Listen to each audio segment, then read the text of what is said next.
Hi நண்பர்களே, weight loss பண்ணுறவங்க tea குடிக்கலாமா வேண்டாமா நிறைய பேர் நினச்சிட்டு இருக்காங்க.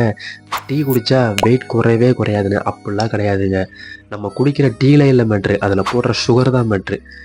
ஒரு கப் டீயில் 3-4 ஸ்பூன் சுகர் ஆட் பண்ணி குடிக்கிறது, இல்லை ஒரு நாளைக்கு 4-5 டீ குடித்தா வெயிட் ஏறாமல் என்னங்க செய்யும்? ஒரு நாளைக்கு 1 அல்லது 2 டீ குடிங்க.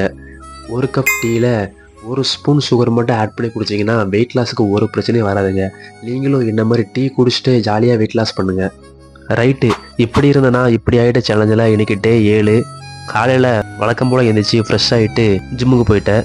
இன்றைக்கி எனக்கு பேக் அண்ட் பைசப்ஸ், பேக்குக்கு 5 வேரியேஷனும் ட்ரைசப்ஸுக்கு 3 வேரியேஷன் போட்டு ஒர்க் அவுட் முடிச்சிட்டேன். வீட்டுக்கு வந்து 2 இட்லி 2 முட்டை சாப்பிட்டு இசேவை மையத்தில் ஒரு சின்ன வேலை இருந்துச்சு, அதை முடிச்சுட்டு வீட்டுக்கு வந்து குளிச்சுட்டு 2 சப்பாத்தி, ஒரு முட்டை, ஒரு ஆம்லெட்டு, 1 கப் சோயா சாப்பிட்டு வேலைக்கு கிளம்பிட்டேன். ரீசெண்டாக ஃப்ளிப்கார்ட்டில் இந்த செவுத்தில் ஒட்டுற ஸ்டிக்கர் ஆர்டர் போட்டிருந்தேன், அதையும் வாங்கிட்டேன். நாளைக்கு டே 8 சந்திப்போம். நன்றி.